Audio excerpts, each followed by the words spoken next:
ஏ விஷ்ணு இராணுவ தளபதியாரே, இராணுவ தளபதியாரே, கடவுளே முக்கால் சத்தியம். விஷ்ணு எல்லா நீதிமன்றத்தில் கோற்றார் பூரா கேட்டுக்கோப்பா, நீதிபதி பூரா கேட்டுக்கோப்பா. தப்பு செய்கிறவனுக்கு இன்னையிலேருந்து அந்த நாக்கில் எலுமிச்சம்பழம் கனியும் அந்த குண்டு விஷயம் அரசியல்வாதிக்கு இருக்குதார். இப்போ தமிழ்நாடு முழுவதும் இப்போ இருக்கிறார் நாக்கில். சென்னை மெட்ராஸ் டு கன்னியாகுமரி வரைக்கும் வார்டில் கறக்கிறவன் வரைக்கும் என்னென்ன கட்சிக்காரன் கொடியை தூக்கி ஆட்டுதானோ அத்தனை கட்சிக்காரனுக்கும் கொடியும் சேர்த்து அந்த நாக்கில் இருக்கிறார். கொடி தூக்கிட்டாலே தானப்பா அதிமுக, திமுக, காங்கிரஸ் கட்சிக்காரன். இப்போ ஒருத்தன் தாவக்காவா டிவி தூக்கிட்டாலே தானா டிவி. அந்த கண்டார ஒளியம்மனுக்கும் எல்லா ஆக்கங்கட்ட கூவிக்கு அனைத்தும் கம்யூனிஸ்ட் கட்சி அடுத்தாப்புல நொட்டுக்கு கீழே வரைக்கும் வருதா. இந்த நொட்டுக்கு பூராமல் கொடியோடு சேர்த்து நாக்கில் எலுமிச்சம்பழம் கனியை குண்டூசி வச்சு அவன் நாக்கில் இருக்குதார். இந்த வாசிப்பான் கொடியை தூக்கணும், இந்த ஓட்டு போடலாமல், இந்த ஜனநாயகம் எல்லாம் இப்படி வாசிக்கான்லப்பா. இன்றைக்கி இந்த கணக்கு காலையில் உள்ள கணக்கு பூரா கோற்றாறு பூரா பார்த்துக்கோப்பா. நாக்கில் எலுமிச்சம்பழம் கனியை அவன் கொடியை சேர்த்து குண்டூசி வச்சு அவன் நாக்கில் அவன் குடும்பத்துக்கு அரசியல்வாதி குடும்பத்து வரைக்கும் நாக்கில் குண்டூசி வச்சு இருக்குதார். எலுமிச்சம்பழம் கனியை வச்சு அந்த குண்டூசி வச்சு அந்த கொடியை வச்சு இருக்கியாச்சுன்னா எங்கேயும் பறக்காது, எங்கேயும் ஓடாது. அவன் சேட்டை பண்ணதை அவன் குடும்ப வாரிசு வரைக்கும் அந்த நாக்கு வெளியே எடுப்பார். நாக்கு வெளியே எடுக்கல கட்ட ஒப்பிப்பான். அவன் வாரிசு வரைக்கும் ஒப்பிப்பான்.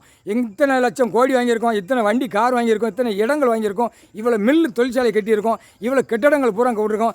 தமிழ்நாட்டில் சென்னை மெட்ராஸ் இருக்கானா விருதுநகர் மாவட்டத்தில் இவ்வளோ வாங்கி போட்டிருக்கோம், நெல்லை மாவட்டத்தில் நாங்கள் வாங்கி போட்டிருக்கோம், அடுத்தாப்புல திருச்சியில் எவ்வளோ வாங்கி போட்டிருக்கோம், மந்திரி பூரா எல்லா ஆக்கங்கட்ட குவிக்கு மதுரை எவ்வளோ வாங்கி போட்டிருக்கோம்.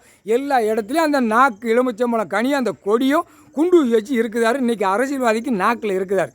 முக்கால் சத்தியம் காட்டான்னு உள்ளு நாக்கிலேருந்து வெளியே வரும். அப்போத்தான் அடி மொந்துன்னு விழும் அரசியல்வாதிக்கு.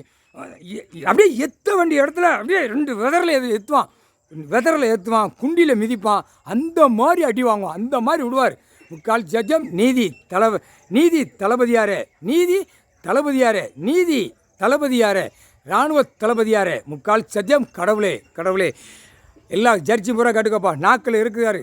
அப்போ அரசியல்வாதி நீதிமன்றத்தில் வழக்காடுதா, அது எப்படி இப்போ வருதுன்னு மட்டும் பார். முக்கால் சத்தியம் அரசியல்வாதி. இப்போ எல்லா வழக்கறிஞர்கள் பூராமே கடவுள்கிட்ட கேட்கலாம், ஐயா இவ்வளோ கணக்கு போடுதே, எங்களுக்கு ஒரு வேலை. அதில் 10% கேட்கான். 10% கேட்கான். என்ன கேட்கான்? எப்படியும் ஐயா நாங்கள் பிடிச்சி கொடுக்கோம்யா, எல்லா கணக்கும் எங்கள் கையில் இருக்கியா அப்படின்னு வழக்கறிஞர் பூரா கடவுள்கிட்ட கக்குதான். கடவுளே, நீதிமானே, இராணுவ தளபதியாரே, கடவுளே அப்படின்னு அவன் நாக்கால் வெளியில் சொல்லி பூமியில் கக்குவான்ப்பா. கவலைப்படாதப்பா, பூரா நீதிபதி ஜட்ஜி கோட்டார் பூரா புரிஞ்சுக்கோப்பா, கக்குவான். அந்த கக்கையில் அட்டா முடிக்க இந்த பேய்களை பூரா உள்ளே சொறி விட்டுட்டு சும்மா துவைச்சி எடுக்கணும். சரியா? உங்களுக்கு நீங்கள் கண்ணால் பார்க்கலாம், ஆசை தீர ஜட்ஜியை பூரா கோட்டார் ஆணும் பெண்ணு பார்க்கலாம்.